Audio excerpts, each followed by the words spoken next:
Hi, it's Lachlan Gardner here. I'm a professional photographer and filmmaker based in Brisbane, Australia. For the past 3.5 years, I've been shooting full-time on the LUMIX S-Series system. I was super excited to get hands-on with the next camera in the lineup, the S5 Mark II. Essentially, this camera is like a blend of the S1H and the existing S5, with a heap of improved specs and additional features.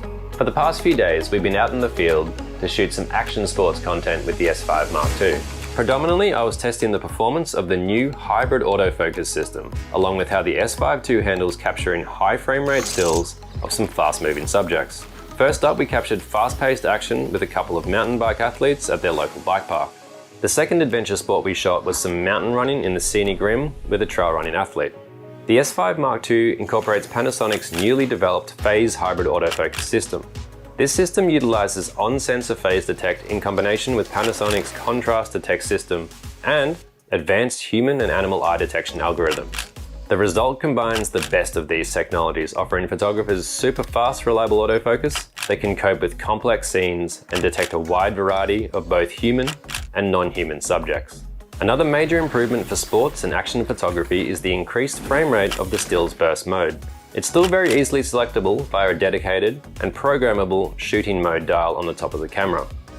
By switching to the electronic shutter mechanism, the S5 II captures full-size stills at 30 frames per second with full continuous autofocus and subject tracking.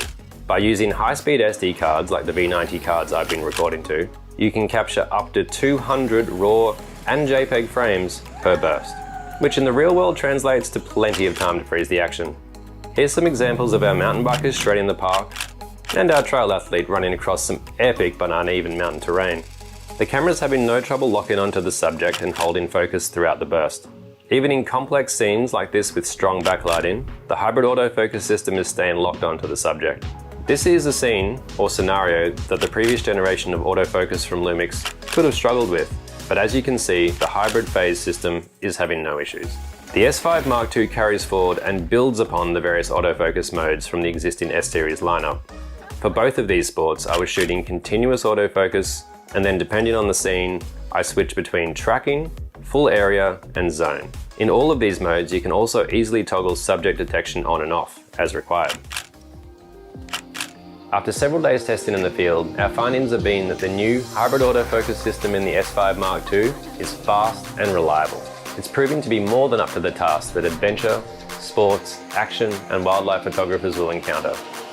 Personally, I'm stoked and can't wait to use it more.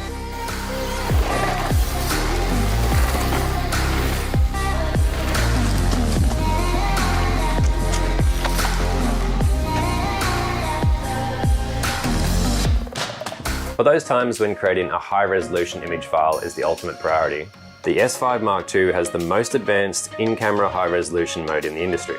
This mode utilizes the IBIS system to shift the sensor between a sequence of images, in turn creating a 96 megapixel final image file that is 4 times the resolution.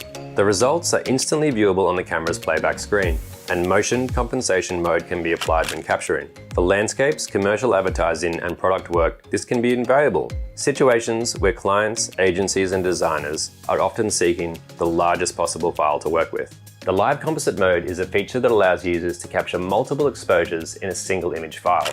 Some classic scenarios where this might be useful are long exposures, night scenes, and things like star trails, city lights, or fireworks. After taking the initial exposure, the camera then only records new light sources in the preceding captures. This in turn produces an image where the highlights of static objects don't overexpose, but only added lights or movement is captured and added to the frame.